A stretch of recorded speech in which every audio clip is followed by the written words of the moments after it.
오늘 함께 나눌 하나님의 말씀 빌립보서 1장 12절서부터 24절입니다. 빌립보서 1장 12절로부터 24절입니다.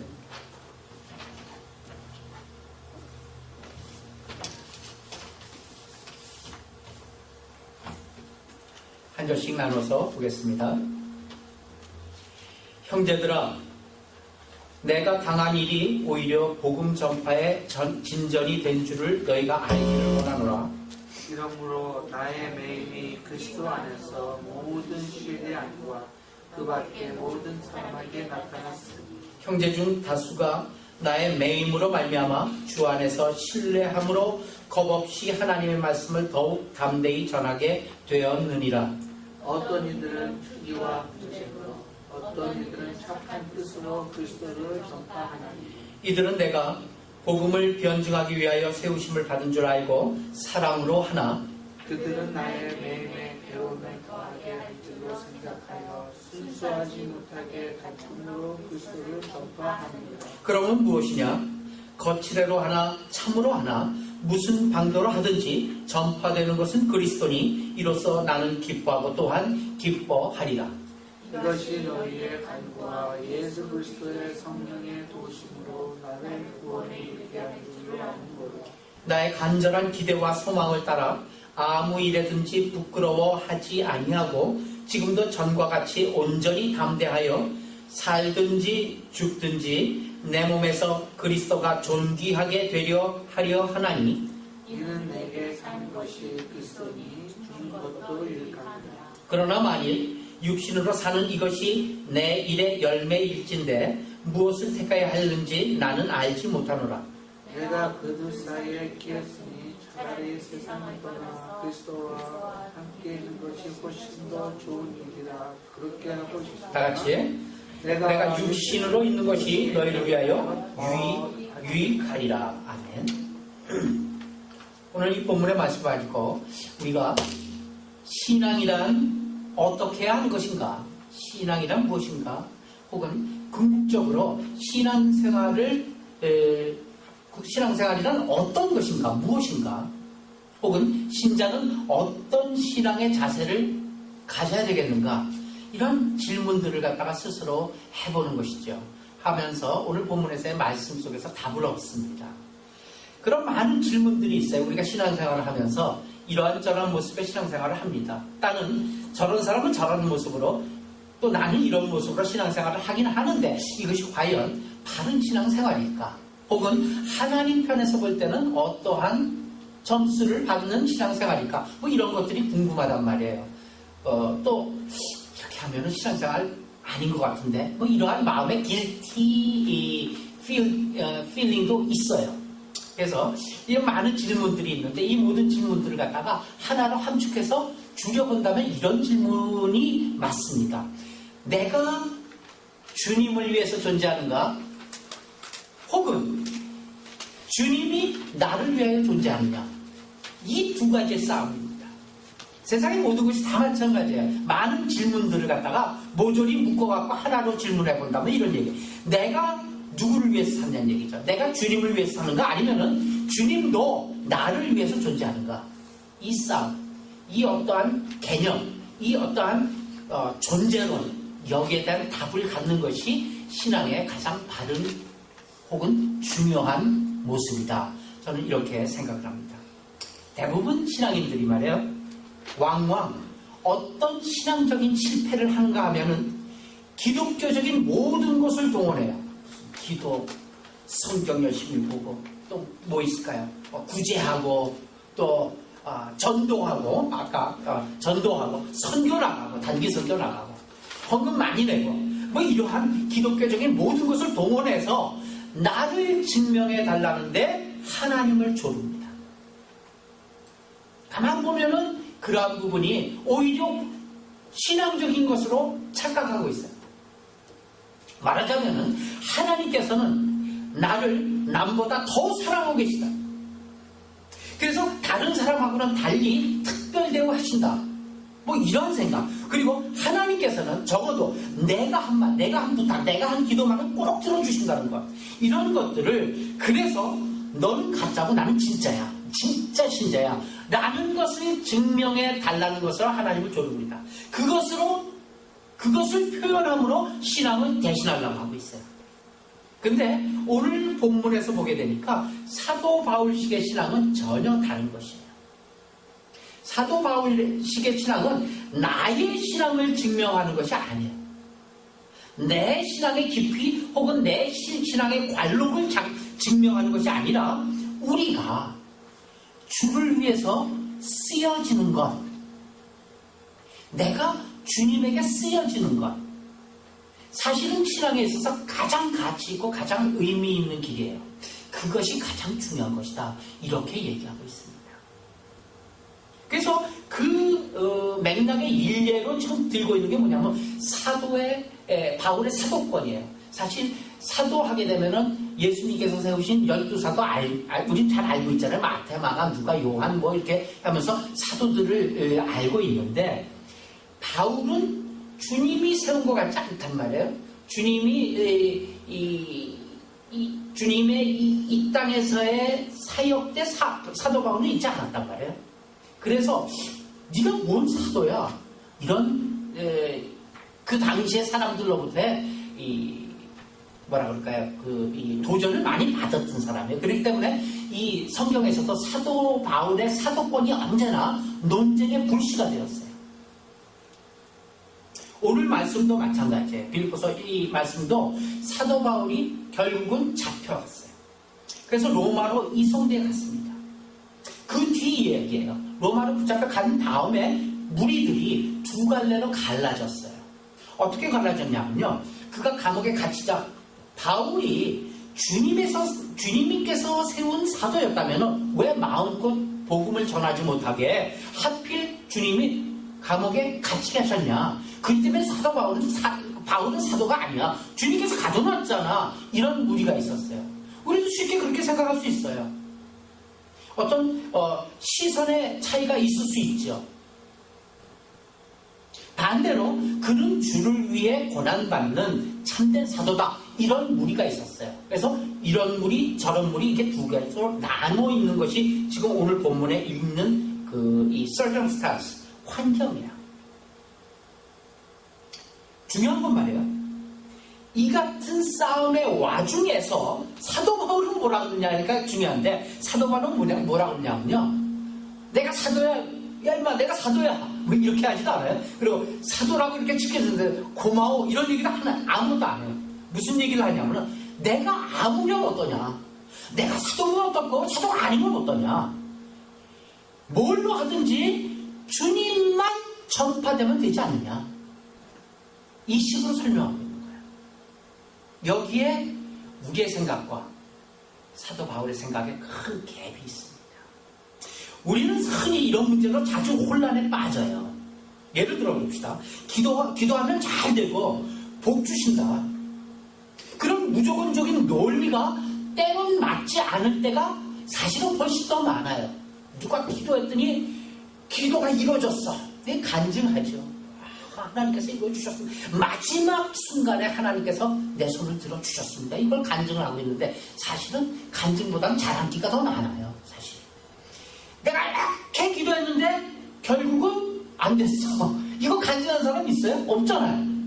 근데 사실은 그 간증이 더 많다니까요. 성경 속에서도 그래요. 때로는 내가 열심히 강구했는데도 하나님께서 무응답인 경우가 많아요. 그 경우가 예를 들어서 하박국 선지 같은 사람, 욥의 그 경우 다 그런 거예요. 성경에 있는 모든 게 다 응답받았어요? 아니에요. 응답 안 받은 쪽이 훨씬 많아요. 그리고 응답을 반대편에서 응답 준 경우도 더 많고요. 그럼에도 불구하고 성경에서는 그런 인물들을 통해서 예수 그리스도를 증거하고 있다는 사실이에요. 기도 잘하면은 복 주신다. 복 받을 수 있죠. 받을 수 있는 여건은 준비되어 있죠. 그렇죠? 복 주시는 분은 하나님이세요. 거꾸로 한번 얘기해 볼까요? 이 세상에서는요, 불의한 자가 이 땅에서도 잘 먹고 잘 살다가 편안하게 죽어요. 그리고 그 불의한 사람의 자손이 또 역시 불의하면서 잘 살아요. 그런 사람 많잖아요. 얼마나 많아요. 믿지 않는 사람 중에서 많아요. 그러나 그들의 생애가 우리 같은 이 필부 아무것도 아닌 이 신자하고의 생애에 있어서 가장 큰 차이점이 뭔가 이거를 우리는 알아야 돼요. 가장 큰 차이점은 뭐예요? 불의한 자들의 생애는요, 다시 얘기하면 믿지 않는 사람들의 생애는 천편일률적이에요. 다 자신들을 치장하기 위해서 살았고 그것을 위해서 살다 죽었어요. 다 자신들을 위한 건데, 하다못해 예수님 근처에 왔다 갔다 했다고 생각하는 때레사 수녀도 한번 보세요. 때레사 수녀가 그렇게 어렵게 그 인도에 가서 열심히 사역하다가 죽었잖아요. 뭐 참 존경할 만한 사람이죠. 그런데요, 때레사 수녀의 사역이 그렇게 각광을 받고 존경을 받지만 그 때레사 수녀를 있게 한 하나님은 없잖아요. 사실은 그 때레사 수녀 때문에 하나님을 더 믿는 사례가 있어요? 없잖아요. 우리 이런 쪽에 신경을 써봐야 돼. 간디도 마찬가지예요. 비폭력, 무저항주의 굉장하잖아요. 인도의 정신적인 지주 아니에요. 그렇지만 사실은 그도 자기를 위해서 그렇게 한 거예요. 자기 치장을 위해서. 반면에 신자는 뭐예요? 별 볼 일 없어, 배워도. 뭐 사는 것도 별 볼 일 없고 그렇게 살다 죽은 것도 조금 아까처럼 별 볼 일 없어 보여도 그 어떤 것도, 신자는 그 어떤 것도 주를 위해서 있다는 것에서 다릅니다. 심지어 아무것도 아닌 신자가 받는 고난도 사실은 주를 위한 고난이 되는 거예요. 그 예를 갖다가 빌립보서에서 한번 보겠습니다. 빌립보서 오늘 본문 중에서 19절로부터 21절까지 한번 봅시다. 시작. 이것이 너희의 간구와 예수 그리스도의 성령의 도우심으로 나를 구원하게 이르게 할 줄 아는 거로 나의 간절한 기대와 소망을 따라 아무 일에든지 부끄러워하지 아니하고 지금도 전과 같이 온전히 담대하여 살든지 죽든지 내 몸에서 그리스도가 존귀케 되려 하는 하나니 이는 내가 사는 것이 그리스도의 죽는 것도 유익하니라. 여기 사도 바울의 고백이 뭐예요? 사실은 아무 일에든지 내가 어떤 일을 하든지 부끄러워하지 않는다 이 얘기예요. 내가 먹든지 자든지 무슨 뭐 텐트를 비워갖고 천막을 만들어 팔든지 아니면은 어디 가갖고 복음을 전하면서 그거 같이 먹고 살든지 부끄러워하지 않아요. 모든 것이 다 누구를 위해서 있다고요? 주님을 위해서 있다.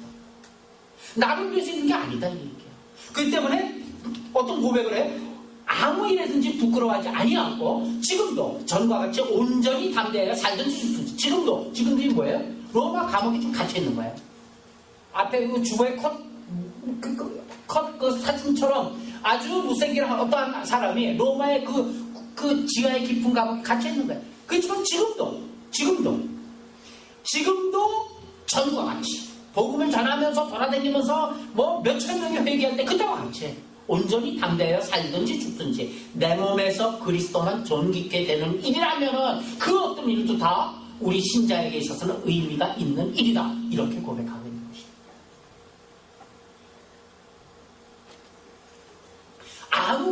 아무 일에든지 부끄러워하지 아니하소. 저는 우리 여러분들 우리도 다 마찬가지. 무슨 일을 하든가 뭐 등산을 하든가 어디를 하든가 뭘 하든가 아무 일에든지 부끄러워하지 않는 거예요. 왜? 그 일이 하나님과 관계가 되는 일이기 때문에 그것이 우리의 고백이 되어야 된다는 얘기입니다. 바울은 살든지 죽든지 내 몸에서 예수 그리스도가 존귀케 되는 것 그 외에는 관심이 없었어요. 내가 뭐 사도든지 아닌지 제자들은 뒤따 싸우고 있는데 관심이 없는 거예요. 그런데 바울만 그래야 돼요? 우리도 그래야 되는 거예요. 신자는 무엇이냐 이 얘기예요. 신자의 어떤 존재론적 이 변증, 신자는 무엇이어야 되느냐? 라는 질문에 이 답이 필요한 거예요. 바울뿐 아니라 사실 이것이 아니라 예수 그리스도가 존귀케 되는 일 외에는 관심이 없는 것이 우리의 모습이 되어야 한다는 이야기입니다. 사도 바울은 소원이 있어요. 무슨 소원이? 빨리 죽는 것. 빨리 죽어 하늘나라 가서 주님 만나는 것이 소원이에요. 그러잖아요, 지금 나의 간절한 기대와 소망을 따라 아무 일도 부끄럽고 아니하고 이 유익함이라 내가 제 23절에 보게 되면 세상을 떠나 그리스도와 함께 있는 것이 훨씬 더 좋은 일이에요. 지금 사는 것보다. 탁 죽었어? 하나님 앞에 가는 게 가장 원하는 소원. 그런데 지금 여기 있다는 얘기예요. 아직까지 죽지 못하고 여기 있다는 거예요. 그게 왜 그러냐? 그렇게 내가 살아있는 것이 너희를 위해서 유익하기 때문에 살아있는다는 얘기예요. 나를 위해서 유익한 건 하나도 없어. 근데 너희를 위해서 유익하기 때문에 살아있는 거예요. 왜? 너희를 위해서 유익한 것도 내가 생각할 때 너희를 위해서 유익한 게 아니다. 주께서 그 일에 너희를 위한 이 일에 안타까움과 사랑과 긍휼과 은혜를 가지고 계시기 때문에 내가 그러기 때문에 살아있는 거다 얘기예요. 내가 무슨 너희들을 위해서 참 불쌍한 마음이 있어서 너희들을 어떻게 하면 복음으로 온전하게 할 수 있을까? 그것이 생각돼서 살아있는 거 절대로 아니란 얘기예요. 그 마음은 주님의 마음이 그렇단 얘기예요. 주님의 마음이 너희를 향한 안타까움과 사랑을 갖고 있어. 긍휼과 은혜를 갖고 있어. 그러기 때문에 주님이 그 마음을 대신해서 나를 지금 살려두고 너 옆에 있게 하는 거예요. 내가 살아서 꼭 주를 위해서 뭔가 할 일이 있기 때문에 내가 살아있는 게 아니다 이 얘기예요. 이게 굉장히 중요하다. 내가 무엇인가 주님을 위해서 할 일이 있다고 생각하는 신자들의 많은 마음들이 있어요. 혹은 내가 없으면 안 돼. 이것은 꼭 내가 있어야 돼. 내가 여기에 깃발을 들고 있어야 돼. 내가 여기에 총알바지가 돼야 돼. 이것도 아니에요. 내가 없으면 안 된다는 그것도 아니에요. 주님께서 주님의 일을 나 같은 인물을 쓰고 계시며 또 내가 당하는 이 모든 일을 통해서 영광 받으시기 위해서 나를 살려두심. 그것 때문에 내가 살아있다는 거예요. 그게 사도 바울의 고백이에요. 또한 누구의 고백이에요? 우리의 고백이에요. 가는 게 급행열 좋다고 가는 게 나아. 여기 있는 것보다. 여기 와서 예배한 거 가는 게 나아. 그렇지만 또 여기 있는 이유가 뭐냐? 하나님께서 살려두신 거예요. 여기. 여러분들이 여기 오셨어요. 왜? 내 발로 걸어왔어요? 아니, 하나님께서 그 마음을 가게 하셨어요. 왜? 거기 있는 게, 여기 있는 게 하나님 쪽에서부터 났기 때문에. 하나님께서 원하시기 때문에. 그래서 그 모든 일을 통해서 하나님이 영광 받으시기를 원하시기 때문에 하나님께서 그 일을 하시는 거예요. 신자란 당연히 하나님의 일꾼이어야만 되죠. 그런데 우리 주변에 보게 되면 주를 위해서 목숨까지도 바치겠노라 이렇게 말하는 이들이 많습니다. 안 그래요? 또 우리들은 그렇잖아요. 그런데 이 부분에서 많은 오해가 있어요. 극단적으로 말해서 하나님께서 무엇인가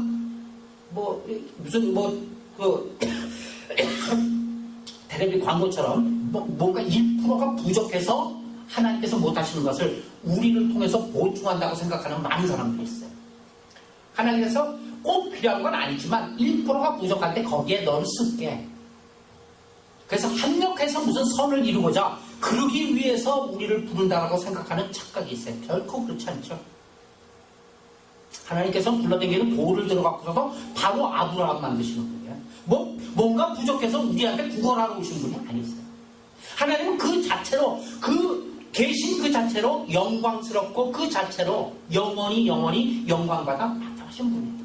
영광이 뭔가 부족한 우리들의 영광 더하면 더 낫다 그거 아니에요. 우리들이 있으나 없으나 마찬가지예요. 그렇기 때문에 하나님이 늘 필요로 하신 것이 무엇인가를 갖다 우리 쪽에서는 먼저 알아야 돼요. 뭐예요? 하나님 앞에서 하나님께서는 온전히 맡겨진 충성심을 원하는 겁니다.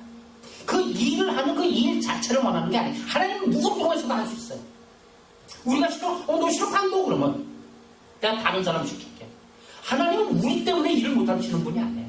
그러나 그 일에 지가 할게요. 실력 있어? 아무것도 없어. 근데 그냥 맡기면 한번 해놓은 볼게요. 충성심으로. 그 충성심 외에는 하나님 쓰시는 곳이 없어요. 때문에 하나님 쪽에서 볼 때 하나님께서 우리를 낮추셨으면은 낮춰 쓰시는 것에 우리는 만족해야 돼요. 우리를 갖다가 정말 낮은 자리로 주셨어요. 낮은 자리로 만족하는 거예요. 또 하나님께서 들어 쓰셨어요. 들은 것에 만족하는 거예요. 그것 자체로 만족하는 거예요. 어떻게 해서든지 하나님은 하나님의 일을 승리로 이끄십니다. 그런데 우리는 꼭 우리가 승리하는 것이 주님이 승리하는 것으로 착각하고 있어요. 그것으로 생각하고 있어요. 우리가 성공하는 것이 주님이 성공하는 것으로. 그렇게 믿는 나쁜 버릇이 있어요. 습관이에요. 디모데전서 1장 12절부터 17절 간절씩 나눠서 읽죠. 제가 먼저 읽게요. 나를 능하게 하신 그리스도 예수 우리 주께 내가 감사함은 나를 충성되이 여겨 내게 직분을 맡기심이니 내가 믿는 비방자여 박해자여 폭행자였으나 오히려 긍휼히 것은 내가 믿지 아니할 때 알지 못하고 행하였습니다. 우리 주의 은혜가 그리스도 예수 안에 있는 믿음과 사랑과 함께 넘치도록 풍성하였노라. 이보다 모든 삶이 받을 만한 이 말이요 그리스도 예수께서 죄인을 구원하시려고 세상에 임하였다 하여서 죄인 중에 하나가 매수입니다. 그러나 내가 긍휼을 입은 까닭은 예수 그리스도께서 내가 먼저 일체 오래 참으심으로 보이사 후에 주를 믿어 영생 얻는 자들에게 본이 되게 하려 하심이라. 영원하신 왕 곧 썩지 아니하고 보이지 아니하고 홀로 하나님이신 영께 존귀와 영광이 영원무궁하도록 있을지어다. 아멘. 꼭 기억하세요. 이 디모데전서 1장 12절부터 17절 지금부터 설명하고자 하는 이 말씀을 꼭 기억해야 돼요. 이것이 우리가 전주에도 살펴봤지만 사도 바울의 직분론이에요. 직분 아시죠? 무슨 목사, 무슨 장로, 권사 이런 직분 하나님께서 맡기신 교회에서 맡기신 어떤 직분에 대한 직분론이에요. 하나님이 나를 충성되이 여겨 내게 직분을 맡기신 것은 내가 능력이 있어서 맡기신 게 아니다 이 얘기예요. 그리고 충성되이 여겼다는 것도 진짜 충성스러워서 충성스러움을 받았다는 게 아니라 충성되이 여겼다 그러고 있잖아요. 그러면 사도 바울에게 충성심이 있다 없다? 있다 없다?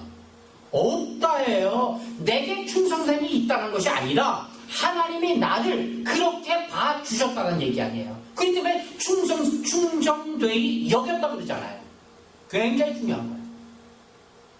그럼 자기가 생각하는 자기는 뭐예요? 나는 회방자요, 핍박자요, 포행자였다 이 얘기예요.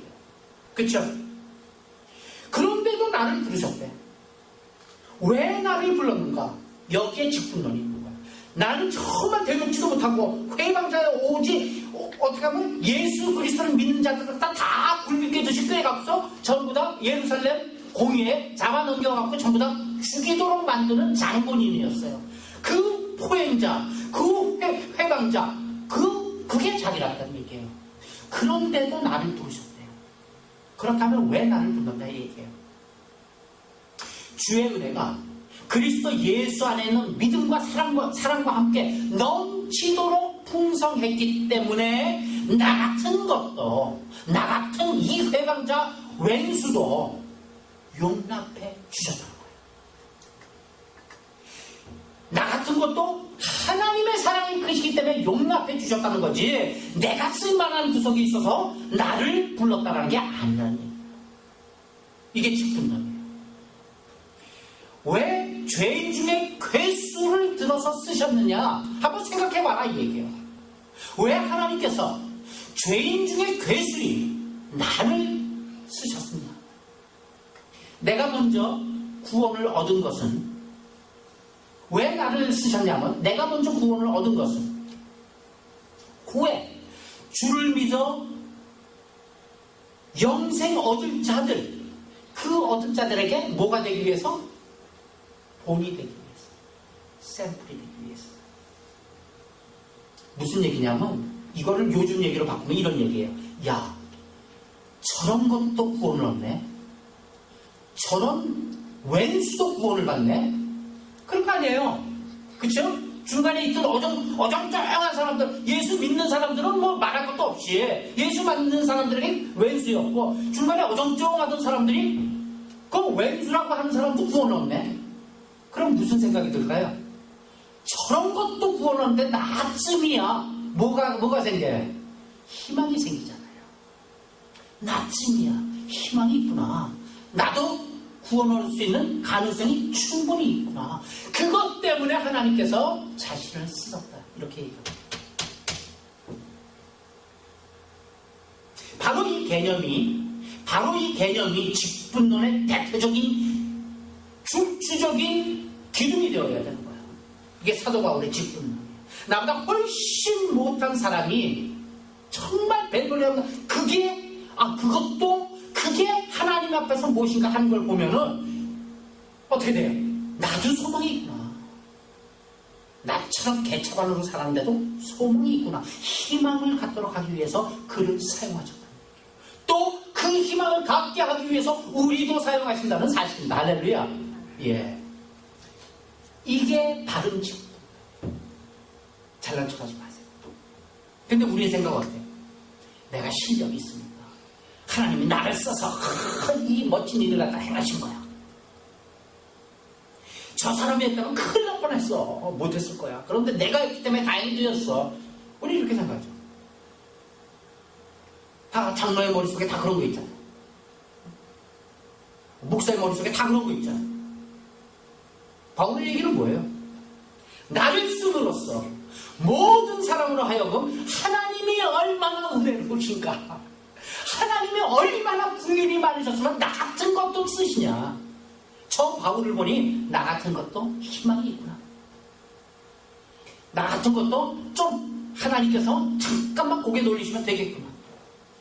곧 직분자는 결국 쓰임으로 말미암아 하나님이 얼마나 영광스러우신가, 나를 쓰심으로 말미암아 하나님이 얼마나 은혜로우신가, 그것을 드러내는데 목적이 있는 거예요. 그것이 직분자의 목적이에요. 우리가 무슨 직분자로서 무슨 일을 한다는 거, 사실 그 일을 한다는 거는 사실 그 다음의 목적이죠. 다음의 목표예요. 하나님 그 목표에 관심 없어요. 사실 그거요 누구를 통해서도 해요. 하나님은 하실 일이라면 하나님이 하실 일이라면 합니다. 누구 아니면 못하겠다, 못한다, 누구이기 때문에 했다, 천만의 말씀이에요. 그것이 우리 신자들이 잘못된 우려입니다. 우리가 그 궤도를 수정해야 될 부분. 로마서 한번 가봅시다. 로마 14장 1절서부터 9절 한 절씩 또 나눠서 있죠. 믿음이 연약한 자를 너희가 받되 그의 의견을 비판하지 말라.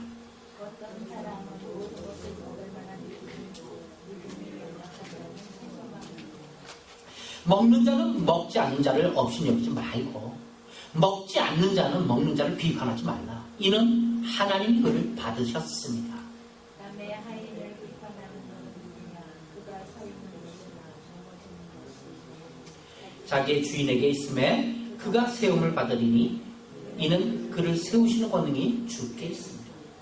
어떤 사람은 이 날을 저날보다 낮게 여기고 어떤 사람은 모든 날을 같게 여기나니 각각 자기 마음으로 확정할지니라. 나를 주님이 여기는 자도 주를 위하여 주님이 여기고 먹는 자도 주를 위하여 먹으니 이는 하나님께 감사하며 먹지 않는 자도 주를 위하여 먹지 아니하며 하나님께 감사하느니라. 우리 중에 누구든지 자기를 위해 사는 자가 없고 자기를 위해 죽는 자도 없도다. 우리가 살아도 주를 위하여 살고 죽어도 주를 위하여 죽나니 그러므로 사나 죽으나 우리가 주의 것이로다. 이를 위하여 그리스도께서 죽으셨다 다시 살아났으니 곧 죽은 자와 산 자의 주가 되려 하십니다. 뭘 느낍니까? 뭘 느껴요? 믿음이 연약한 자, 또 믿음이 많은 자. 우리는 전부 다 이 사이에서 지금 이 논란이 일어나고 이 사이에서 갈등하지 않습니까? 이는 이미 하나님이 저를 받으셨습니다. 사도 바울 당시에 사회에서는 이러한 이러한 식문화가 있었어요. 그때 당시에는요, 사회에서 복이 있죠. 고기, 육류 먹는 거, 그것은 언제나 국가가 섬기는 제사, 국가가 섬기는 우상에게 제물로 바쳐진 것이 제물에서 이제 제사가 끝나고 내려오잖아요. 그럼 그거 갖고서 전부 다 시장 가갖고 팔고 그걸 갖다가 사람들은 다 사다 먹었어요. 그러니까 딴에 거기에 그리스도인들이 있을 거 아닙니까? 그리스도인들의 경우는 고기를 먹어야 될 텐데 고기를 먹으러 시장 가고 고기를 사는데 그 고기는 어디에다 들여진 거라고요? 우상 제물에게 드리는. 나 이건 못 먹지. 하나님을 믿는 사람이 어떻게 우상 제물을 믿을 수가 있어? 그래서 안 먹은 거예요. 그런 무리가 있었어요. 또 하나는요. 에이, 아마 먹으면 되지. 먹는 거예요, 그냥. 그거 뭐 들여줬고 이게 고기가 들여졌는데 사람들이 들여졌지? 먹는 거예요. 뒷다 싸우는 거예요, 둘이서. 교회에서도.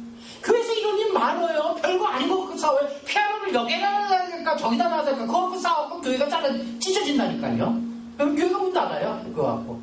피아노를 어디다 놓으면 어때? 뭐 성가대가 여기 앉아야 될까 저기 앉아야 될까 이거 갖고 또 싸운다니까요. 지금도 그렇지만 옛날에는 그랬어요. 이거 갖고 싸운 거예요.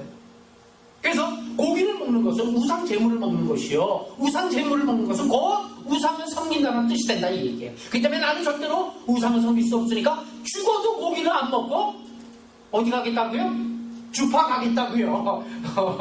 채소만 먹는 그런 뜻이에요.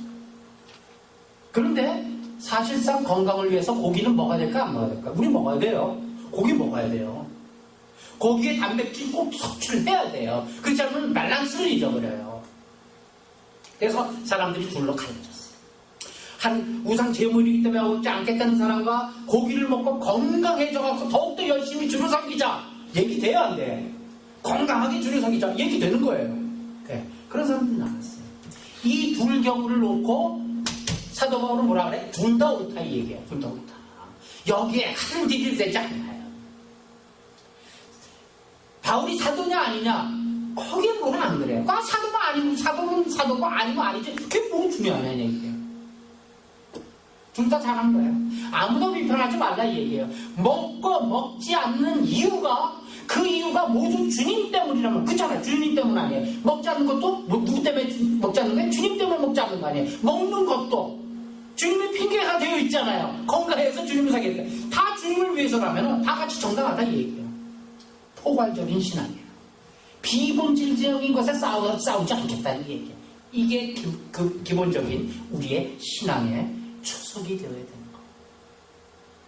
하나님께서는요, 그 사람의 신앙의 정도와 깊이에 따라서 다 적절하게 인도하십니다. 그렇게 인도하고 계십니다. 이것을 믿어야 됩니다. 우린 누굴 믿어요? 그 사람 믿는 게 아니라 하나님을 믿는 거예요. 하나님께서 하신다는 걸 믿는 거예요. 먹고 먹지 않는 것으로 싸워야 할 필요 없다 이 얘기예요. 그게 로마서 14장 지금 읽은 1절서부터 9절까지의 내용이에요. 하나님께서 죽이시기로 작정했다면 죽이실 이유 있는 거예요. 죽이실 이유가. 유튜브 봤더니 유튜브 아니죠. 저기 페이스북에 또 누가 다 올렸더라고요. 리플을 올렸는데 이 마음이 연약한 사람은 보지 말래요. 이렇게 보니까 이슬람 박현 씨는 보셨는 모양이에요. 이슬람 어디에서 헌팅턴인가 어디 가튜브인가에서부터 발췌된 건데 요즘에는 이스라엘 국가에서 이제 크리스찬을 잡았잖아요. 잡아갖고 뒤로 묶어놨어요. 묶고 다 그냥 뭐 총도 들고 있고 막 이걸로 찢고 있고 그래요. 그래서 이제 따라하라 그래요. 따라하라. 저는 봤어요. 그래서 끝까지. 동영상이에요. 따라하라 그래요. 세상에 알라 이외에는 신이 없다. There's no God. Only Allah. 좀 따라하라. 그러니까 꿇어앉아서 따라해요. 따라한 다음에 따라했으니까 어떻게 돼요? 살려야 될 거 아니에요. 죽이더라고요. 그들대로 생각한다면은 이제 알라를 신으로 고백했으니까 그는 지금 죽어도 어디 간다? 천국 간다는 얘기예요. 그래서 죽여요. 와글도로 베더라고요, 목을. 그대로 동영상 나왔어요. 뭐 처참하죠. 그가 잡기는 이제 종교가 달랐기 때문에 잡았겠죠. 당연히 크리스찬이었겠죠. 근데 지금 알라를 신으로 고백을 해요. 그러니까 그 예수를 부인하는 것보다는 알라를 신으로 고백한 거죠. 사실 엄정하게 죽였어요. 피가 펑펑펑펑 나게 죽더라. 제가 그걸 보면서 하나님 앞에 묵상을 했어요. 그러면서 지금 쓴 거예요. 하나님께서 그를 죽이시려고 했다면 죽이신 이유가 있는 거예요, 분명히. 그 동영상을 통해서 또 다른 메시지가 있는 거예요. 그것으로 영광 받으시는 거예요. 하나님께서 높이시는 방법으로, 낮추시는 방법으로 하나님께서는 분명히 영광 받으실 이유가 있고 받으실 것입니다. 신자들끼리 그거 놓고 왈구발구 하나님을 따지고 싸울 필요는 없는 거예요. 그런데도 불구하고 왜 우리는 이런 싸움을 하고 있는 것인가? 우리의 신앙이 사람들 앞에서 평가받기를 원하는 그런 욕심 때문입니다.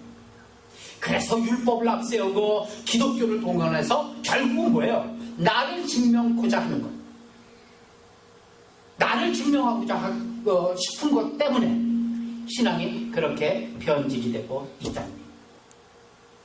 우리는 남보다 내가 잘났다는 것을 증명하려 해요. 그러나 성경은 뭐라 그래요? 신자에게 있어서 그것을 요구하지 않아요. 네가 잘난 것을 요구하지 않아요. 오히려 하나님은 은혜로우시며 영광스러우시다는 것을 증명하라고 그렇게 말하고 있습니다. 우리는 어떤 사람이 우리 보기에 아무리 연약하고 별볼일 없이 모자라 배는데 우리들의 눈에 볼 때는 그런데 하나님께서 용납하셨다면 어떻게 돼요? 우리도 당연히 용납해야 되는 거예요. 그런데 오늘 이 로마서에 보게 되니까 먼저 하나님께서 받으셨습니다. 하나님께서 받으신 것 같다 우리가 왈가왈부할 이유가 어디 있어요? 잘못된 거예요. 하나님을 고백하는 것이죠. 어떤 사람의 경우는 또 이런 게 있잖아요. 거꾸로 우리가 보기에는 진짜 괜찮아. 그만하면 인격적으로나 도덕적으로나 그 사람의 인품적으로 그 정도면 괜찮지 하고 싶은데 그렇게 괜찮은 사람인데 하나님께서 치시는 경우가 있어요. 그 사람을. 그럼 곧장 어떻게 돼요? 어떻게 저렇게 법 없이 살 사람을 어떻게 하나님이 그러실 수가 있는가? 하나님을 비난하기 시작해요. 그렇기 때문에 내가 하나님을 못 믿지. 하나님이 있으면 이런 세상에 이런 일이 있을 수가 있어? 세월호 얘기 아니에요. 하나님이 살아계시다면 이런 일이 있을 수가 있어? 고스란히 수상시키는. 그렇기 때문에 내가 안 믿지, 하나님. 이렇게 불신앙에 정당한 이유를 대기 시작해요. 그러나 이를 보면서 하나님이 우리에게 얼마나 거룩과 얼마나 성결을 수준 있게 완벽하게 요구하시는가로 우리는 읽을 수 있어야 된다는 얘기예요. 그런 사람임에도 불구하고 그렇게 인격적으로 도덕적으로 성품적으로 또 모든적으로 괜찮은 사람인데도 하나님이 치시는 경우를 보면서 우리는 그럼에도 불구하고 하나님께서 치실 경우에 얼마나 하나님께서 우리에게는 수준 있고 또 완벽하게 거룩과 성결을 원하시는가 그거를 깨닫는 것으로 우리는 해석하고 우리는 이해해야 되는 것입니다. 그렇기 때문에 그런 걸로 사람들끼리 서로 짝짓고 비교해가면서 싸워서는 안 될 일입니다. 하나님께서 자신의 영광을 위해 나를 부르셨으며 또 그의 은혜와 자비와 긍휼로 나를 불러 그의 필요를 위해서 나를 쓰고 있다면 다만 그것에 감사하고 순종해야만 할 것입니다.